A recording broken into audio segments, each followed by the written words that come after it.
Buenas noches. Están mirando el dibujito, ¿no? Bueno, qué bueno que en medio de este feriado en el que se está festejando en el país la libertad, la independencia, nosotros en esta noche y en esta cena festejamos la libertad espiritual, la verdadera libertad, ¿no?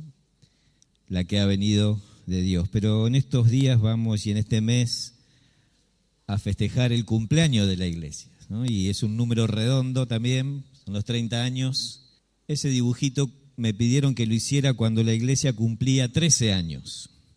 Y lo hice del ancho de la plataforma. El púlpito estaba de aquel lado y ahí hay unos ganchos que todavía se ven. Y de ahí colgaba desde arriba hasta la mitad del machimbre.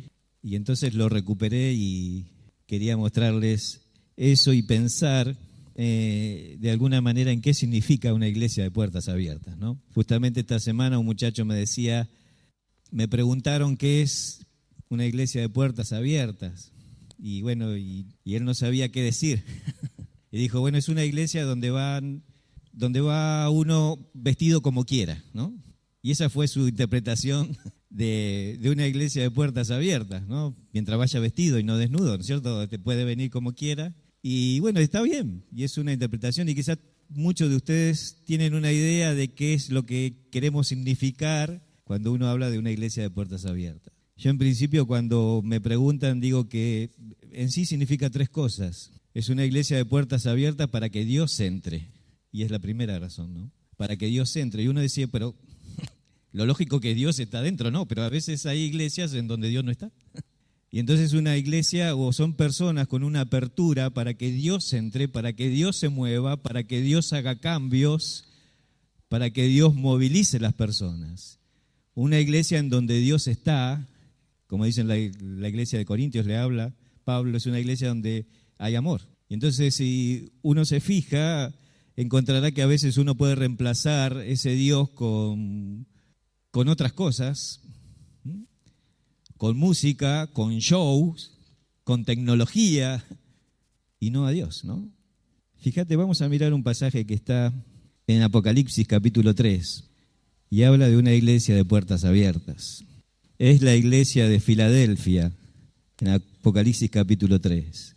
Y desde el versículo 7, y esta es una carta que Jesucristo escribe, o escribe Juan, dictada directamente por Jesús. Y entonces dice así el versículo 7, escribe el ángel de la iglesia en Filadelfia, esto dice el santo, el verdadero, el que tiene la llave de David, el que abre y ninguno cierra, y cierra y ninguno abre.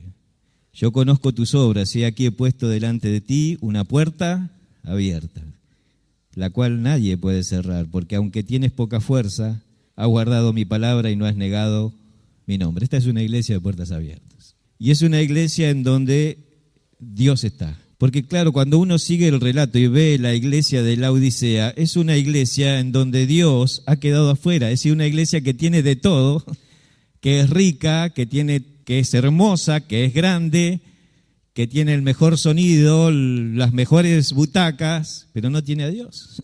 Y en esa iglesia de la Odisea es donde aparece Jesús a la puerta, versículo 20, estoy a la puerta y llamo. ¿Ves? Hay una iglesia en donde no está Dios. Por eso la primera apertura o una iglesia de puertas abiertas es una iglesia que se ha abierto a Dios. Porque a veces nos quedamos con el tradicionalismo, las leyes antiguas y dejamos a Dios afuera y no queremos que entre y nos toque y nos cambien los bancos del lugar. La segunda idea de una iglesia de puertas abiertas es una iglesia con las puertas abiertas para que los miembros salgan de la iglesia. De hecho, la palabra eclesia, el origen en el griego, significa los llamados afuera. Es una iglesia cuyos miembros salen, ¿no?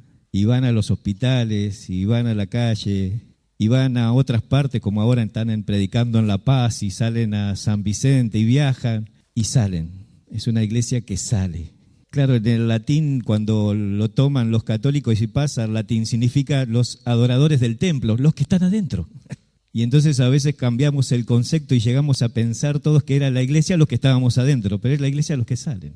Así que cuando salimos somos más iglesia que nunca cuando predicamos el Evangelio. Agustín leía un pasaje de Crónicas. Agustín, ¿dónde estás? ¿Se fue? Crónicas, capítulo 2:5. Y él decía que cuando la gloria de Dios llegó al templo, se había inaugurado el templo, venía la gloria de Dios en una nube, era tal la gloria de Dios adentro que ¿qué pasó? Los sacerdotes no podían entrar. Es decir, que la evidencia de que Dios está en una iglesia son los sacerdotes que salen. Una iglesia que sale a alcanzar las personas es la evidencia de que Dios está adentro. Porque cuando Dios y la presencia de Dios está adentro, no podés quedarte.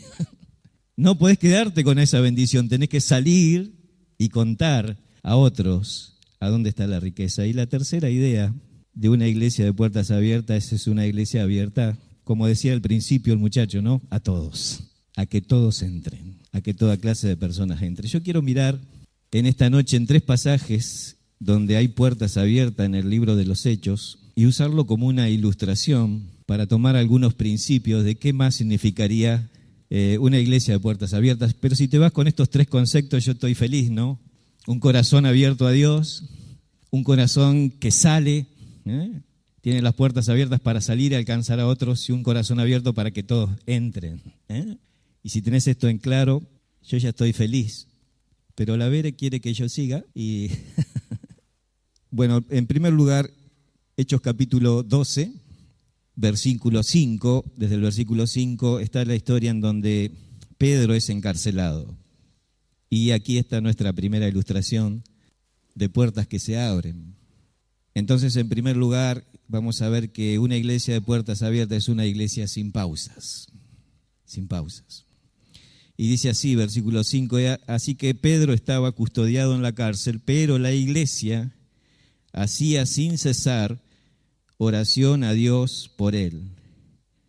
Y cuando Herodes le iba a sacar, aquella misma noche estaba Pedro durmiendo, de hecho no le iba a sacar para librarlo, sino para matarlo, sujeto con 2 cadenas, y los guardas delante de la puerta custodiaban la cárcel. Y aquí se presentó un ángel del Señor y una luz resplandeció en la cárcel, y tocando a Pedro en el costado, le despertó, diciendo, levántate pronto, y las cadenas se le cayeron de las manos. Y le dijo el ángel, cíñete, atate las sandalias, y lo hizo así, y le dijo, envuélvete en tu manto y sígueme, y saliendo le seguía, pero no sabía que era verdad lo que hacía el ángel, sino que pensaba que veía una visión. Habiendo pasado la primera y la segunda guardia, llegaron a la puerta de hierro que daba a la ciudad, la cual se abrió por sí misma.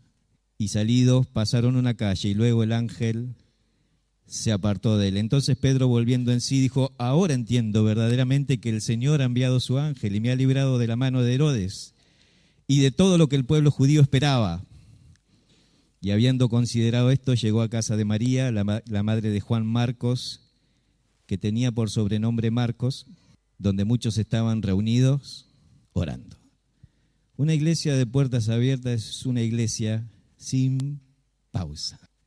Una iglesia sin pausa. ¿Ves? Acá la iglesia estaba, dice la Biblia, hacía sin cesar oración por él. Y entonces lo que podemos ver es que no tiene pausa en el aliento. Es decir, nosotros estamos para alentarnos unos a otros. Y no hay una mejor manera de alentar a otro que orar por la persona. Decirle, bueno, estás escuchando sus problemas, voy a orar por eso. Una iglesia sin pausa es una iglesia donde todos son para uno, todos para uno. Todos se unen cuando uno tiene un problema, porque la idea es la imagen de un cuerpo, ¿no? Cuando se duele algo, cuando te duele algo en el cuerpo, cuando te duele la muela, no vas a dormir y decir, bueno, que la muela no duerma y yo descanso. El resto del cuerpo no descansa porque te duele la muela. Es decir, todos están unidos en el favor del otro. Y sabes que no hay nada mejor para un siervo, no hay nada que aliente más que el saber que hay personas orando. Es por eso que cuando ves en esta historia a Pedro, él está durmiendo. Está encarcelado, está entre 2 soldados, tendrías que tener muchas preocupaciones, pero él sabe que la iglesia ora y que la iglesia no tiene pausas y que sigue orando y que sigue orando. Mirá, hay iglesias que hacen grandes pausas. No solo pausas para orar, sino que cierran las puertas de la iglesia. En este año tratamos de contactar una iglesia en el verano y nos sorprendimos con mi esposa cuando nos dijeron que la iglesia estaba cerrada, que cerraba enero y febrero por vacaciones de Dios. Y no está mal que tomes vacaciones, tenés que tomar vacaciones de tu trabajo, todos tenemos que descansar, pero la iglesia no se puede cerrar, no hay manera. Y una de las cosas que hace Pablo en cada una de sus cartas, hablándole a los hermanos, y cada vez que empieza su carta o termina su carta, es decirle, estoy orando por ustedes, ánimo. Y cuando va terminando sus cartas dice, oren por mí, porque tenemos que alentarnos unos a otros. Es una iglesia que no cesa, es una iglesia que no puede cerrar las puertas, ¿no? Y no puede hacerlo porque es una iglesia de luz.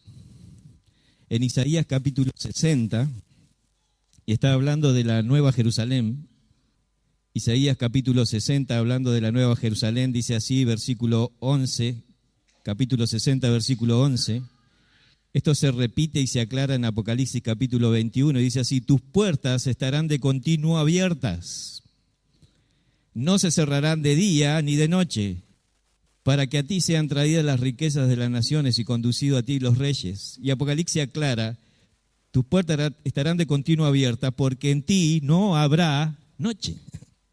Así que cuando uno se imagina la Nueva Jerusalén o por las palabras que están en Isaías y después más específicas en el libro de Apocalipsis, cuando Juan describe la gran ciudad, dice que la gran ciudad tiene 12 puertas que son 12 perlas. Así que imagínate, ¿no? Son esféricas las puertas, pero estas puertas no tienen bisagra, o sea, no tienen necesidad de un movimiento, de cerrarse, siempre están abiertas. Ya ven, yo soy como los chicos y me imagino las perlas con el agujerito, de esa manera.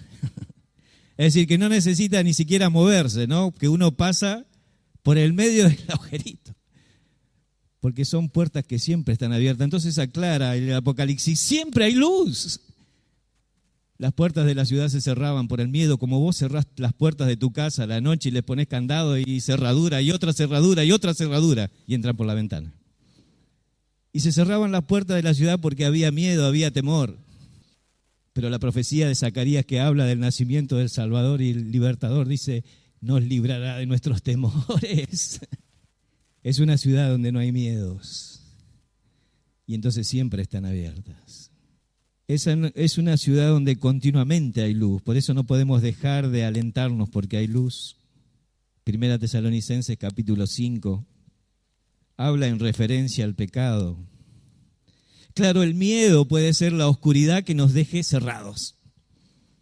No nos abrimos a Dios por las demandas que Dios puede dar, no abro mi corazón a los demás, no salgo porque tengo miedo de la vergüenza.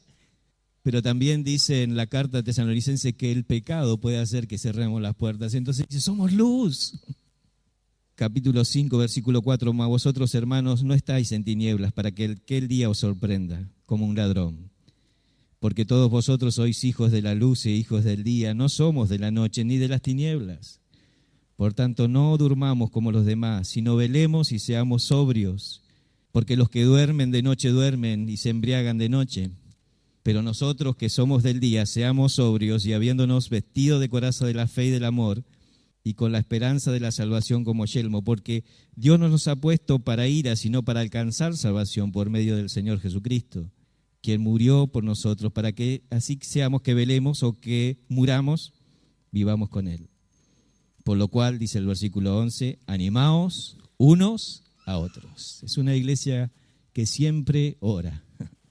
Son hermanos que siempre tienen el corazón dispuesto para orar, que tienen el corazón dispuesto, ahí está saliendo, veré, muy bien, para bendecir. Es una iglesia sin pausa. Dice en Hechos capítulo 4, versículo 20, porque no podemos dejar de decir lo que hemos visto y oído. No podemos dejar de decir. Es una iglesia sin pausa. Ahora es interesante porque hay iglesias en donde uno dice, bueno, pero es lo más normal. Pero saben, hay iglesias en donde no se predica el evangelio. donde se ha cambiado la predicación del Evangelio por otras cuestiones, ¿no?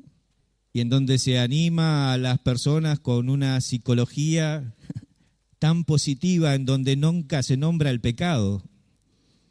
Hay iglesias no muy lejos de acá, en donde está prohibido hablar de pecado o confrontar a las personas con su pecado. No, no es la manera. Pero una iglesia que de puertas abiertas es una iglesia sin pausa para bendecir, para predicar el Evangelio.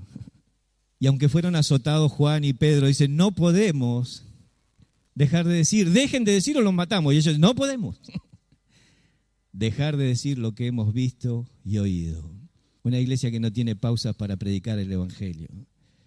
Hay iglesias donde han llamado a predicadores, a evangelistas, porque querían recuperar la esencia del Evangelio, que era el mensaje de Dios. Nos hemos ido en historias y en fábulas y nos hemos alejado de la cruz en nuestros mensajes.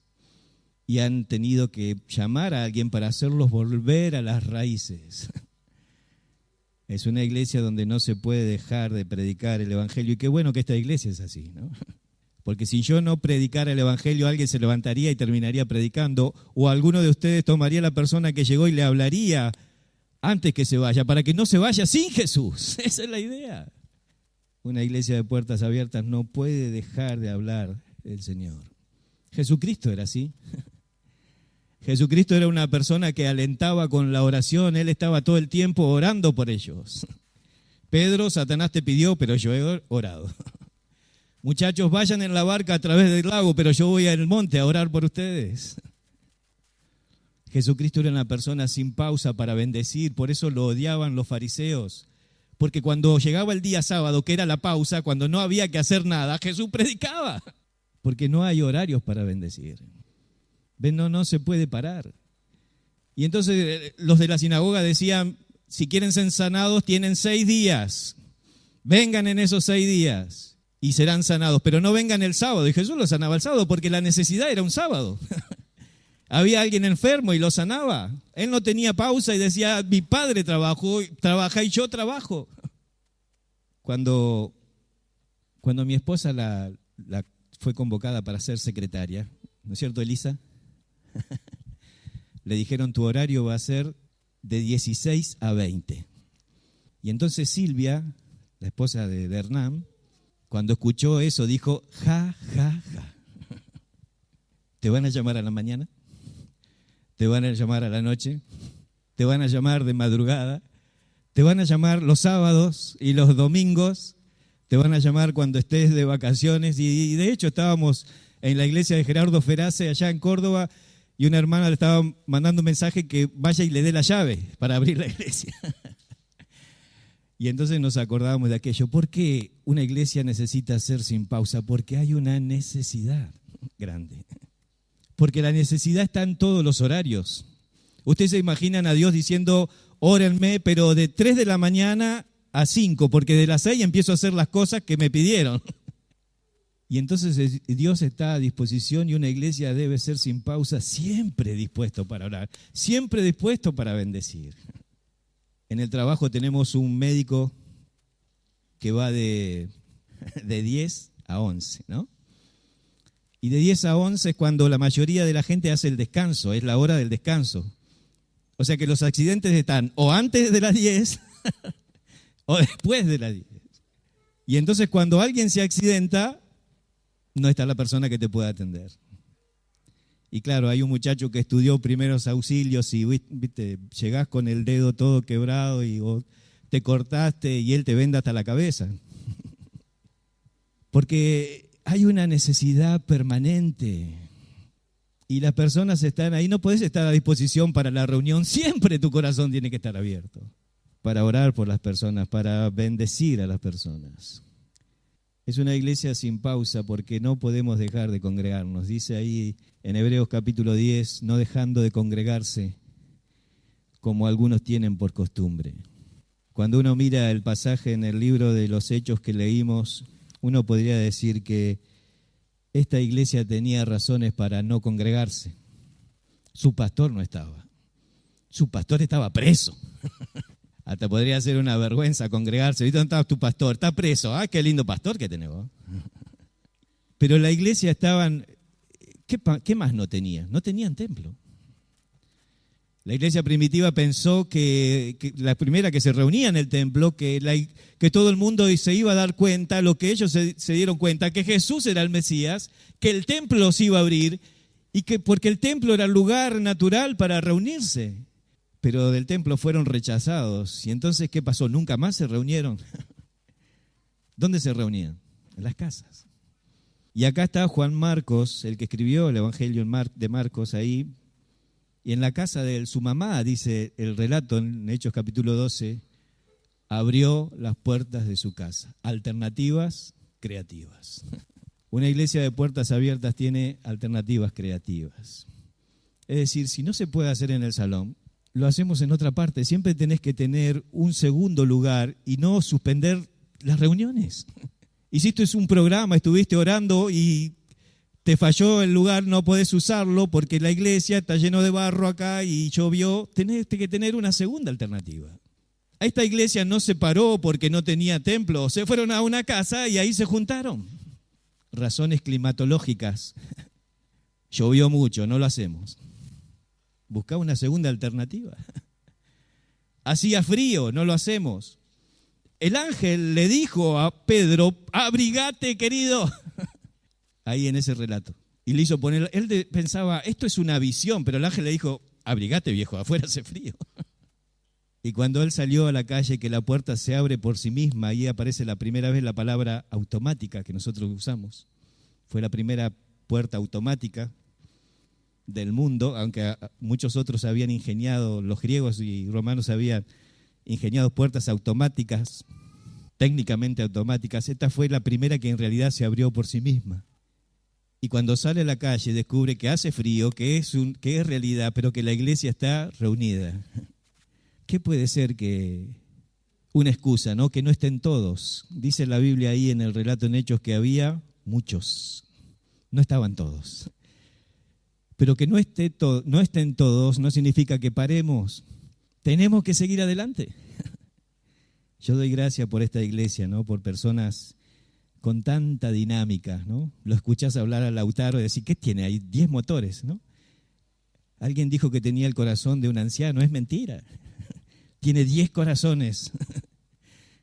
La suma de 10 corazones normales. Porque mientras existan personas como él, no parará la obra. Como Chiche Pray, como Gustavo, como David. Es una máquina. Qué bueno que Dios ha puesto a esas personas, porque aunque no estaban todos, había alguien que decía, no podemos dejar de orar. Incluso cuando Pedro tocó el timbre para que nadie quería dejar de orar. Y estaba la respuesta. Pero ninguno quería dejar de orar. Una iglesia de puertas abiertas es una iglesia que no tiene pausas, que no hace pausas. ¿Amén? ¿Alguien se durmió? Hechos capítulo 14 es una iglesia sin prejuicios. Hechos capítulo 14, ahí hay otra puerta abierta. Hechos capítulo 14 dice versículo 26, de allí navegaron a Antioquía, desde donde habían sido encomendados a la gracia de Dios para cumplir la obra que habían cumplido. Y habiendo llegado y reunido a la iglesia, refirieron cuán grandes cosas había hecho Dios con ellos. Esta frase me recuerda al endemoniado de Gadara, ¿se acuerdan? Jesús le dice, cuenta cuán grandes cosas. Y cómo había abierto la puerta de la fe a los gentiles. Y acá es cuando se abre la puerta para que entren los gentiles a la iglesia. Y los gentiles eran considerados como perros para los judíos, de lo peor, ignorantes totalmente de Dios, lejos de Dios. Pero ellos dos vieron cómo se había abierto la puerta y claro, el resto de la iglesia se cierra esto, ¿no? ¿Cómo vamos a abrir la puerta? ¿Cómo van a entrar los gentiles a ser parte de la iglesia? No. Y estos dos miembros de la iglesia de puertas abiertas van a convencer a los demás, ¿no? Y incluso Pedro tiene después una visión, tiene una experiencia antes. Y entonces ellos cuentan, versículo 9, capítulo 15, versículo 9, hablando de Dios. El versículo 8 dice, y Dios que conoce los corazones les dio testimonio dándoles el Espíritu Santo, lo mismo que a nosotros.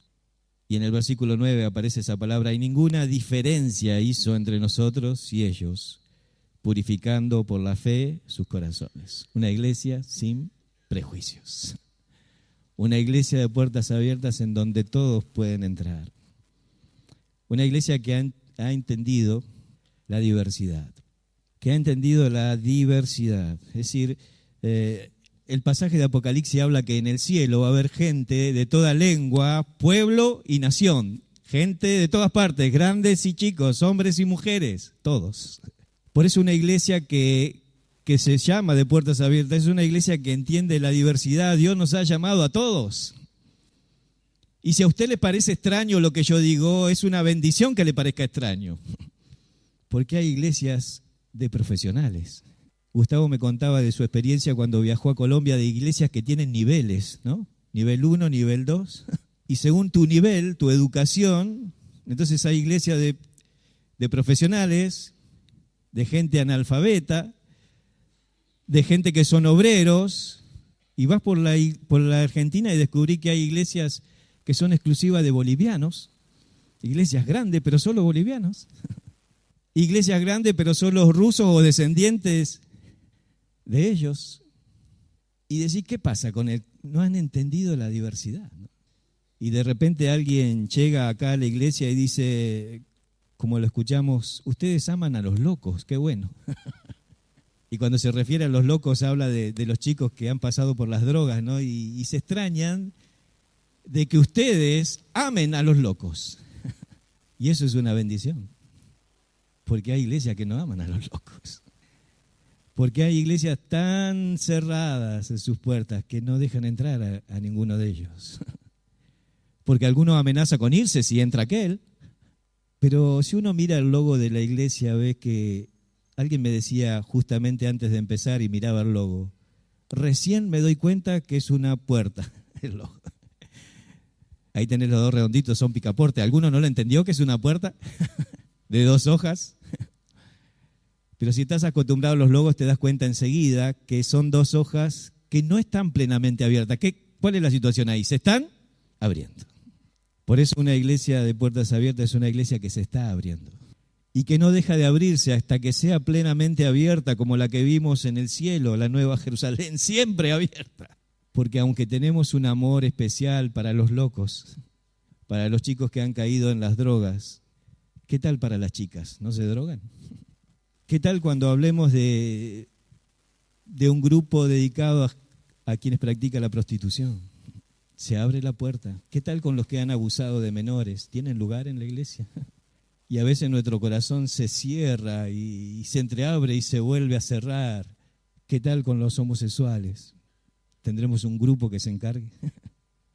He descubierto que hay más de 50 formas de decir las nuevas relaciones sexuales que hay. O los sexos, como se nombran hoy, ¿no? Cuando antes creíamos que era hombre y mujer nomás. Pero hay tanta variedad para expresarlo que hay más de 50 palabras para decir las diferencias. ¿Quién se va a animar a abrir la puerta? Es decir, tenemos que seguir intentando dejar entrar a Dios para que se abra nuestro corazón, para alcanzar a aquellos que nadie más alcanza. Incluso para alcanzar a aquellos para los que nuestro corazón se cierra. ¿Quién le va a abrir el corazón y quién le va a dar lugar? Dice la palabra, fuérzalos a entrar. Haz un lugar para que entren. Acomódalos en alguna parte para que de verdad entendamos la diversidad. En Apocalipsis capítulo 4 Jesús lo llama a Juan y le dice, sube acá y te mostraré. Entender la diversidad es cambiar la perspectiva, mirar como Dios mira. Dios nos eligió a todos. Y cuando Juan sube al cielo y ve las perspectivas, ve esos seres vivientes, dice, yo pensaba que éramos todos humanos y esas cosas, diversidad. 4 seres vivientes tenían como ojos por todos lados, por los brazos, por el cuerpo. Dice, ¿qué es eso? Y Dios lo creó, diversidad. Porque Dios nos ha hecho distintos, pero nos ha dado, como dice acá, un mismo espíritu. Estamos estudiando los Salmos. Digo estamos porque gracias a Dios, como soy jefe, me escapé del trabajo. No, Tuve la oportunidad de trabajar antes y salir, pero fíjate en el Salmo, en el último de los Salmos, y pude estar en las clases con Mario. Dice el Salmo 150, versículo 6, todo lo que respira, alabe a Jehová. Quizás sea el resumen de todas las canciones que hay adentro, ¿no?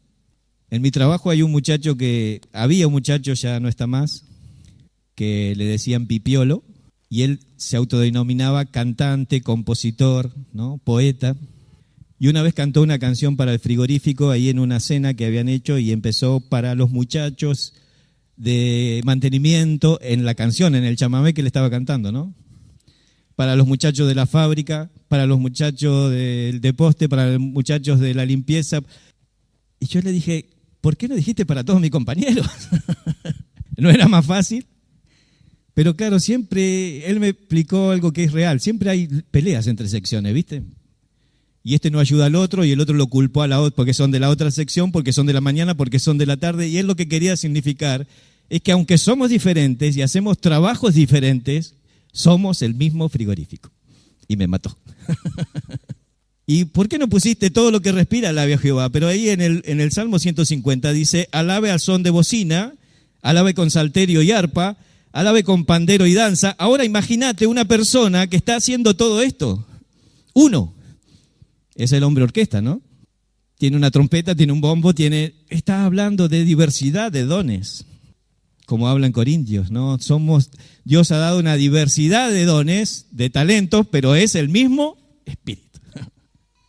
Y cuando uno lee el Salmo 148, descubre la bendición de Dios cayendo desde los cielos y hablando de la diversidad, de toda la diversidad, no solo de personas, sino de todo lo que Él ha hecho. De donde se desprende la alabanza. Dice el Salmo 148, alabad a Jehová desde los cielos, alabadle desde las alturas. Este es el cielo de los cielos, alabadle vosotros todos sus ángeles, alabadle vosotros sus ejércitos. Está descendiendo la bendición, míralo. Alabadle sol y luna, alabadle vosotras todas lucientes estrellas, alabadle los cielos de los cielos, el segundo cielo y el primero. Y las aguas que están debajo de los cielos, las nubes, sigue bajando. Alabad el nombre de Jehová, porque Él mandó y fueron creados, los hizo eternamente para siempre. Alabad a Jehová desde la tierra, los monstruos marinos, ahí entramos algunos de nosotros. Y todos los abismos, porque cuando algo desciende del cielo, ¿dónde es más probable que dé primero, en la tierra o en el agua? Si viene un meteorito, ¿qué les parece? En el agua, porque hay más agua que tierra. Entonces viene la bendición de Dios y cae sobre el agua. El fuego, el granizo, la nieve, el vapor, sube otra vez, el viento levanta la bendición, ejecuta la palabra. Habla también de los ángeles. Y otra vez empieza a descender los montes, todos los collados, ahí vienen las copas de los árboles, las bestias y todo animal, reptil y volátil. Y cuando habla de las personas, otra vez eleva a los reyes, los príncipes, los jueces, los jóvenes, las chicas, los ancianos y los niños. Diversidad. Alguno dijo, el anciano tenía que estar antes. No, pero el anciano está encorvado, imagínate. Y entonces quedó el joven, la chica, el anciano doblado y el niño, todos. Diversidad. Hay iglesias que son solo de jóvenes. Vas a la iglesia y son todos jóvenes. Hay iglesias que son todas las personas que están en la iglesia son ancianos. De 70, de 80, de 90. Y vos decís, ¿qué pasa acá? Hay iglesias que son todos niños. Qué bendición, es una iglesia con diversidad. Marcelo de la Llave decía, una iglesia es un lugar donde va la familia. Es la mejor identificación, ¿no? Un papá, una mamá, un abuelo, una abuela, los chicos, los jóvenes y los chicos. Diversidad. Tenemos que entender desde la perspectiva de Dios que Dios nos ha llamado a entender la diversidad. Él los quiere a todos. Y como el logo de la iglesia, tenemos que aprender a ir abriéndonos a la diversidad. Claro, nos cuesta. Pero el corazón de Dios y su intención es que al final del tiempo nunca las puertas se cierren. Nunca tengamos un prejuicio, un cartel para ponerle a las personas y dejarlas afuera. Si alguien hubiera hablado de Rahab si le hubieran preguntado a un judío o a un sacerdote si Rahab podía entrar y ser parte de las tribus de Dios, hubieran dicho que no, es una prostituta. Sin embargo, en la lista de la genealogía del Hijo de Dios aparece Rahab, la ramera. Como diciendo, mirá vos, la que había sido prostituta, elegida para integrar la rama del más santo de los santos, porque Dios ama la diversidad. Amén. Es una iglesia sin prejuicio porque entiende la elección.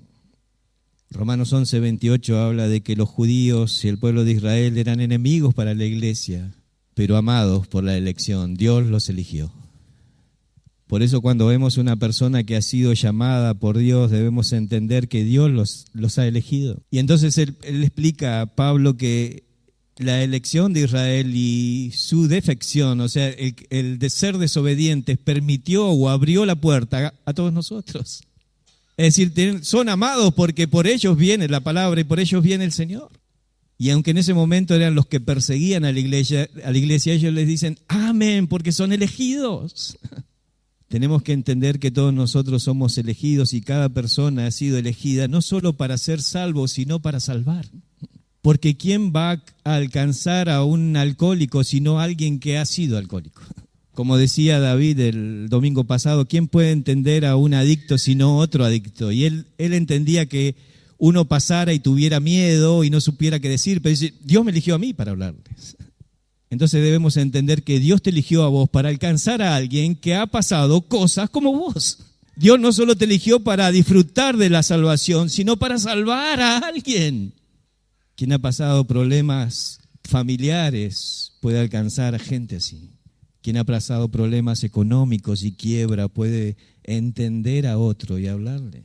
¿Ves? No sé tu historia, pero Dios te ha elegido para salvar a otro. Tenemos que entender la diversidad porque Dios nos ha elegido. Una iglesia sin prejuicios es una iglesia con fraternidad. Dice Romanos 12, amaos con amor fraternal, prefiriéndolos unos a otros. ¿Quién es el preferido? El otro, vos. ¿Quién es el preferido? El otro, el otro. Está hablando de que todos los que llegan a la iglesia, se les abre la puerta como en una familia. A veces en la familia uno no elige los hermanos. Uno preferiría una iglesia de amigos, donde uno va eligiendo la persona que le cae bien, pero Dios dice, es una familia, querido. Y nació esa persona ahí, y nació en la iglesia, y ahora es tu hermano. Pero yo no me llevo bien, no es mi amigo, no hay química, ¿viste? No sé qué quiere decir. Pero Dios dice, es tu hermano, es tu hermana. Y entonces dice, con amor fraternal, somos una familia, deja el amiguismo, somos familia. Y han nacido de Dios y del mismo espíritu, no le pongamos trabas ni prejuicios. Estos hermanos tuvieron que convencer y a duras penas la iglesia primitiva no abrió del todo porque dejó algunas trabitas, pero todavía en este tiempo nosotros tenemos trabas y tenemos personas a las que hasta en nuestra bronca o disensión, divisiones, no queremos ni que se salven. Pero Dios nos ha llamado y ha llamado a todos para salvar a todos. Así que si el primero es todos por uno, este es todos para todos, todos para todos. Una iglesia sin prejuicios. Y por último, una iglesia con privilegios. Hechos capítulo 16. Escucho las hojas y los que no escucho porque tienen un celular. Hechos capítulo 16. Está aquella gran historia de Pablo y Silas. Dice el versículo 25, pero a medianoche orando Pablo y Silas, que estaban en la cárcel, cantando himnos a Dios, los presos los oían. Esa palabra oían es de buena gana.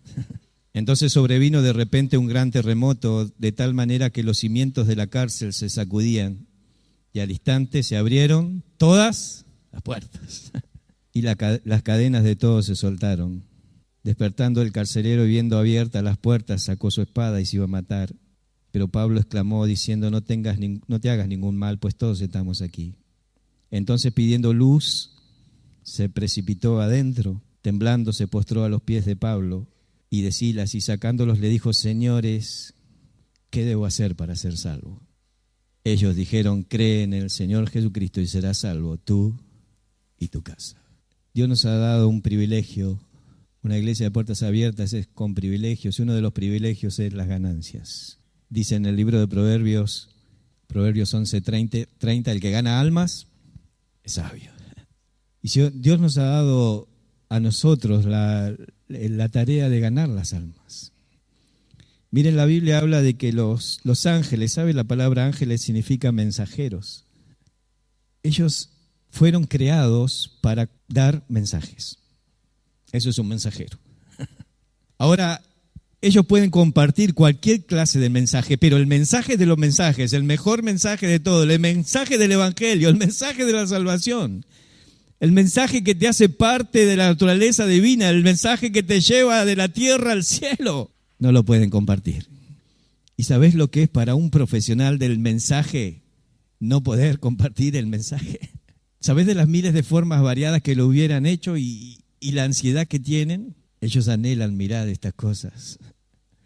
Tienen una fijación por el sacrificio divino, pero los ángeles se mueren por contar lo que nosotros vivimos callando. Porque este privilegio Dios se lo ha dado al hombre, ganar las almas. Un ángel le habló a Cornelio diciéndole dónde encontrar el mensajero, pero no le dijo el mensaje. Otro ángel habló al mensajero diciéndole dónde encontrar el perdido, pero el ángel no habló el mensaje. El privilegio siempre será nuestro, ganar las almas. Él nos ha dado el privilegio de las ganancias, por eso tenemos que trabajar en abrirle las puertas a otras personas y hacerlos entrar. 1 Corintios capítulo 9, versículo 18. ¿Cuál es mi recompensa? Que predicando el Evangelio presente gratuitamente el Evangelio de Cristo para no abusar de mi derecho. Por lo cual, siendo libre de todos, me he hecho siervo de todos para ganar a mayor número. ¿Ves? Él siente que tiene el privilegio de ganar las almas. Me he hecho a los judíos como judíos para ganar a los judíos, a los que están sujetos a la ley, aunque yo no esté sujeto a la ley, como sujeto a la ley para ganar a los que están sujetos a la ley. A los que están sin ley, como si yo no estuviera sin ley, no estando yo sin ley de Dios, sino bajo la ley de Cristo, para ganarlos. Me he hecho débil a los débiles, para ganar a los débiles. Estaba hablando de personas tímidas, y él se acercaba y se hacía el tímido también. Porque si vos vas y lo apabullás con cosas, la persona se cierra más. Y entonces él se sentaba al lado y esperaba que el otro hablara o dijera algo. A todos me he hecho de todos para que de alguna manera salve a algunos. Ganancias. El privilegio de las ganancias. Y por esto, esa ganancia. Y esto hago por causa del Evangelio, para hacerme copartícipe de él. ¿Sabe qué entendía Pablo en esta palabra? Que no solo tenía que predicar el Evangelio, sino ser el Evangelio.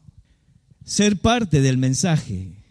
Su idea, su trabajo, su ambición por ganar a las personas era acercarse de tal manera, de hacerse como la persona, para alcanzarlo. Porque el Evangelio, porque la esencia del Evangelio, el Dios glorioso de las alturas, el santo, el verdadero, se ha despojado para alcanzarte a vos, para alcanzarme a mí. Y entonces, lejos de los prejuicios y de los pensamientos, él se va despojando y dice: yo no estoy sujeto a la ley, pero voy a ser como sujeto a la ley para poder alcanzar a estas personas.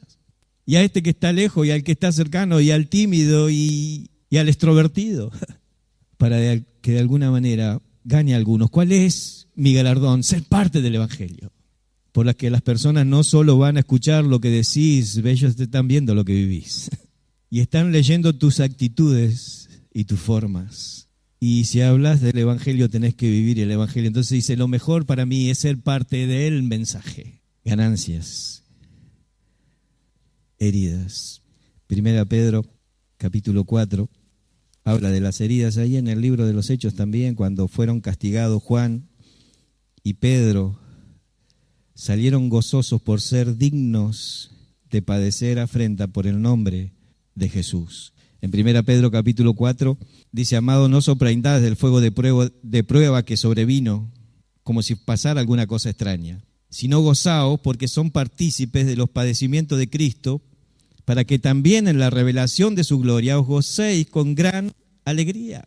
Está diciendo, si sufrís por ser cristiano, gozate porque vas a recibir una recompensa en aquel día en donde todos los que sufrieron y padecieron van a recibir el premio de las heridas.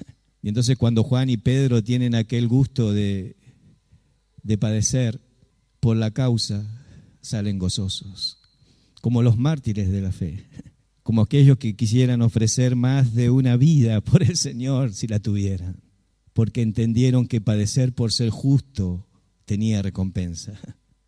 Y eso es otro de los significados, ¿no?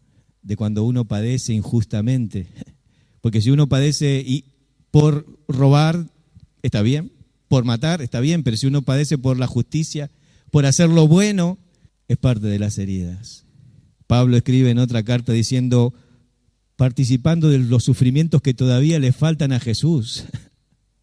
Y uno dice, ¿qué le falta a Jesús? ¿No padeció todo en la cruz? Sí, padeció todo en la cruz por salvarnos, pero ahora no está mirando y sufre al verte sufrir. Pablo entendió esto cuando perseguía a la iglesia para matar y se le aparece Jesús en el camino y le dice, ¿quién eres tú? Y Jesús responde, yo soy Jesús, a quien tú persigues. El mismo Jesucristo estaba sintiendo el dolor de la persecución. Esos padecimientos son los que te toca padecer todavía. ¿O crees que Él no sufre cuando sufre alguno? Dice Pablo, ¿quién enferma? Yo no enfermo. ¿A quién se le defrauda? Y yo no me indigno. Y entonces dice, llorad con los que lloran. Todavía falta un sufrimiento y ese es un privilegio, el padecer por causa de Cristo. En 1 Corintios 16:9 dice, se me ha abierto puerta grande y eficaz y muchos son mis adversarios. Y uno dice, se le abrió la puerta para el evangelio, para la oportunidad, para predicar el evangelio y dice, tengo muchos en contra, está buenísimo. Porque van a venir muchas heridas y el privilegio de padecer por causa de Cristo. Y cuando lo apedrearon en Listra, los hermanos se reúnen para orar y él se levanta y entra otra vez en Listra. Como diciendo, acá hay una piedra que no me pegó, muchachos, tírenla bien. Porque entendía que padecer por causa de Cristo ahora una iglesia de puertas abiertas es así, ¿no? Pero a veces con pequeñas cosas nos volvemos atrás y no entendemos el privilegio de padecer por causa de Cristo. Y la último privilegio es la inscripción. Apocalipsis capítulo 3 es la iglesia con la que empezamos. El privilegio de la inscripción. Esta es la iglesia a la que se le había abierto la puerta y dice así en el versículo 12, al que venciere, yo le haré columna en el templo de mi Dios y nunca más saldrá de allí. Y escribiré sobre él el nombre de mi Dios y el nombre de la ciudad de mi Dios, la nueva Jerusalén, la cual desciende del cielo, de mi Dios y mi nombre nuevo. Y escribiré sobre él el nombre de mi Dios. ¿Te gustaría tener un tatuaje? ¿Viste que la Biblia dice no te pongas símbolos? ¿Sabe que los héroes de la antigüedad ofrecían sus victorias a sus dioses? Y cuando llegaban al templo se hacía una inscripción en honor al general que había tenido la victoria y se escribían las columnas. Acá tenemos dos, ¿viste? Después se va a hacer una pared, no va a estar más. Así que escribí tu nombre ahora. Y se escribían las columnas del templo. Cuando uno llegaba a adorar a ese Dios, veía inscripciones de nombre de personas que habían ofrecido su victoria a ese Dios y ahí estaba su nombre. Entonces Dios, para que no te sientas menos, dice al que venciere. ¿Quién es el que vence? El que cree que Jesucristo es el Hijo de Dios. ¿Quién es el que vence? Dice Juan, el que ha vencido al maligno. Porque estamos celebrando la Argentina, la independencia de aquel imperialismo, pero nosotros hemos sido libertados del que tenía el imperio de la muerte, es decir, del diablo. Y entonces dice que como victoria va a escribir tu nombre en las columnas de la Nueva Jerusalén. Y claro, uno se muere de envidia cuando lee el Evangelio ahí en las cartas del Apocalipsis. Juan dice los muros, está hablando de los cimientos del muro, Tiene los 12 nombres de los apóstoles, escritos en piedras preciosísimas. Y cuando uno mira las puertas que son perlas, dice, ahí están escritos los nombres de las 12 tribus, los 12 hijos de Jacob, las tribus de Israel. Y dice, qué espectacular. Pero entrando en la intimidad del lugar más santo, en una columna en el templo, tu nombre, el que venció, la inscripción. Pero quizás todavía te falta hacer lo más importante, y es que tu nombre esté escrito en el libro de la vida, en la inscripción, el privilegio de la inscripción. Dice Apocalipsis 21, sus puertas nunca serán cerradas de día, pues allí no habrá noche. No entrará en ella ninguna cosa inmunda, sino solamente los que están inscriptos en el libro de la vida del Cordero. Y para entrar a esta ciudad, tu nombre tiene que estar escrito. Y la manera de que esto sea posible es que le abras el corazón a Dios. Que abras tu corazón a Dios. Porque esa es la primera de las cosas que les dije, ¿no? Una iglesia de puertas abiertas es una iglesia que ha abierto las puertas a Dios. Por eso en esta noche eso es lo primero que tenés que hacer. Mientras recordamos las cosas que hemos aprendido, es una iglesia sin pausa, todos por uno. Es una iglesia sin prejuicios, todos para todos. Y es una iglesia con privilegios, uno por todos. Y ese uno por todos es el mismo Jesús. ¿Sabés que las personas que estaban presas ahí en la cárcel donde estaba Pablo y se cayeron las cadenas, siguieron ahí? Ni se dieron cuenta que eran libres. ¿Sabés que cuando se declara la independencia en Tucumán, muchas de las personas del país, la mayoría en el país, no sabía leer ni escribir? Y que las cartas y los mensajes tardaron el más rápido 9 días. Es decir, la noticia de la independencia tardó 9 días en llegar a Buenos Aires. Y quizás esa sea tu experiencia. Cristo nos ha liberado hace más de 2000 años. Pero quizás la noticia llegue hoy. Y hasta que no llega la carta, uno no es libre. Porque no puede sumar su firma o no puede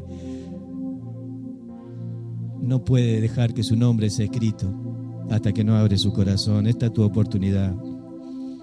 Abrí tu corazón a la libertad que Dios te ofrece. Decile, Dios, decile así, vamos a orar, cerrá tus ojos. Decile, Dios, yo sé que moriste en la cruz por mis pecados para hacerme libre.